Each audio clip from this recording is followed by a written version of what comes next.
అండి అందరికీ. Welcome to Rangoli by CSHR channel.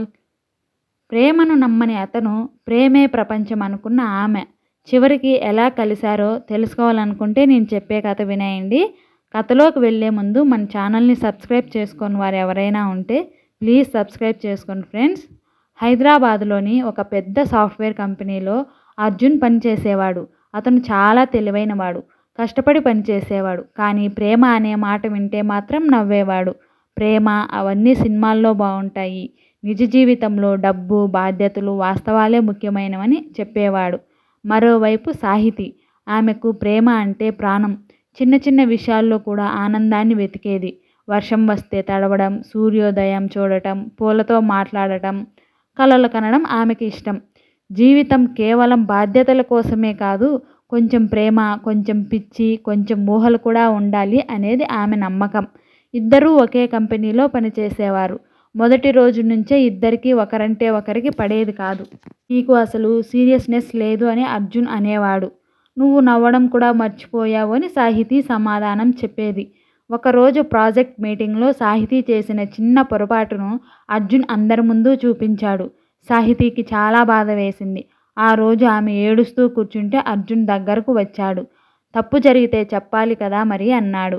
తప్పు చెప్పాలి, కానీ మనిషిని బాధ పెట్టకుండా కూడా చెప్పచ్చు అంది. ఆ మాట అర్జున్ మనసులో ఎక్కడో తాకింది. ఈ రోజుల తర్వాత కంపెనీ ట్రిప్ జరిగింది. అందరూ బస్సులో వెళ్తున్నారు. సాహితీ కిటికీ పక్కన కూర్చొని బయట చూస్తూ ఉంది. చూడు అర్జున్, ఆ మేఘాలు ఎంత అందంగా ఉన్నాయో అని అంది. అర్జున్ నవ్వాడు. అవి మేఘాలే, అందులో ఏముంది అన్నాడు. అదే తేడా, నువ్వు మేఘాలను చూస్తావు, నేను వాటిలోని కథలను చూస్తాను. ఆ మాట అతనికి కొత్తగా అనిపించింది. రోజులు గడిచాయి. సాహితి ఎప్పుడూ అందరికీ సహాయం చేసేది. ఆఫీస్ బాయ్ పుట్టినరోజు అయితే కేక్ తెచ్చేది, ఎవరైనా బాధలో ఉంటే ఓదార్చేది. ఒకరోజు అర్జున్ అడిగాడు, ఇంత మంచిగా ఎందుకు ఉంటావు అని. సాహితి నవ్వింది. మన వల్ల ఎవరో ఒకరు నవ్వితే చాలు, అదే పెద్ద విజయం. ఆ రోజు మొదటిసారి అర్జున్ ఆమెను కొత్త కోణంలో చూశాడు. ఒక సాయంత్రం భారీ వర్షం. అందరూ ఇంటికి వెళ్ళిపోయారు. సాహితి మాత్రం బస్టాప్ దగ్గర నిలబడి వర్షాన్ని ఆస్వాదిస్తుంది. కారులో వెళ్తూ ఆమెను చూశాడు. పిచ్చిదానిలా తడుస్తున్నావే అన్నాడు. వర్షం కోసం ఎదురుచూసిన భూమిలా నేను కూడా ఎదురుచూశాను అని నవ్వింది. ఆ నవ్వు చూసిన క్షణం అర్జున్ గుండె ఒక్కసారిగా కొట్టుకుంది. ఆ రోజు రాత్రి అతనికి నిద్ర పట్టలేదు. కొన్ని నెలల తర్వాత ఒక సరస్సు ఒడ్డున సూర్యాస్తమయం. సాహితి నీళ్ళల్లో రాళ్ళు వేస్తుంది. అర్జున్ ఆమె దగ్గరకు వచ్చాడు. సాహితి అన్నాడు, నువ్వు నన్ను మార్చేశావు. నేనా? అవును, ప్రేమను నమ్మని నన్ను ప్రేమను నమ్మేలా చేశావు. సాహితి కళ్ళల్లో ఆనందం మెరిసింది. అంటే ఐ లవ్ యూ. ఆమె కళ్ళల్లో నీళ్లు తిరిగాయి. నేను చాలా కాలం క్రితమే నిన్ను ప్రేమించాను అర్జున్.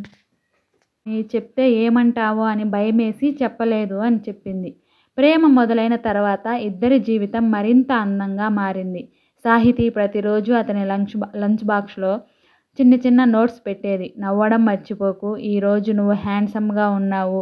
అర్జున్ కూడా మారిపోయాడు. ఆమె కోసం అర్ధరాత్రి ఐస్ క్రీమ్ తీసుకురావడం, వర్షంలో ఆమెతో కలిసి తడవడం, ఆమెకు కోపపడితే బుజ్జగించడం, ఇలా ప్రేమ మరింత బలపడింది. పెళ్ళి అయినా వారి ప్రేమ తగ్గలేదు. ఒకరోజు సాహితి అడిగింది, నాలో నీకు బాగా నచ్చింది ఏంటి అని. అర్జున్ చిరునవ్వు నవ్వాడు. నువ్వు నా జీవితంలో రంగులు నింపావు. మరి నీలో నాకు నచ్చింది అడిగాడు. నువ్వు నాకు నేల మీద నిలబడటం నేర్పించావు అని. ఒకరోజు వారి కూతురు అడిగింది, అమ్మా నాన్న ప్రేమ అంటే ఏమిటి అని. సాహితి నవ్వింది. కలలు కనడం ప్రేమ. అర్జున్ చెప్పాడు, ఆ కలలను నిజం చేయడం కూడా ప్రేమ. ఇద్దరూ ఒకరి వైపు ఒకరు చూసుకుని నవ్వుకున్నారు. ఎందుకంటే ఆమె అతనికి ఊహల అందాన్ని నేర్పించింది. అతను ఆమెకి వాస్తవాల విలువలు నేర్పించాడు. ప్రేమ అంటే ఇద్దరూ ఒకేలా ఉండటం కాదు, ఇద్దరు వేరువేరుగా ఉన్నా ఒకరినొకరు అర్థం చేసుకొని కలిసి ఎదగడం. అందుకే ప్రేమలో గెలిచేది పరిపూర్ణమైన వాళ్ళు కాదు, మారడానికి సిద్ధంగా ఉన్న ఇద్దరు మనుషులు. ప్రేమ మనిషిని మార్చదు, కానీ మంచి మనిషిగా మారడానికి కారణం అవుతుంది. ఈ కథ మీకు నచ్చితే లైక్ చేసి, షేర్ చేసి, కామెంట్ చేయండి ఫ్రెండ్స్. ఇలాంటి వీడియోస్ కోసం మన ఛానల్ని సబ్స్క్రైబ్ చేసుకోండి.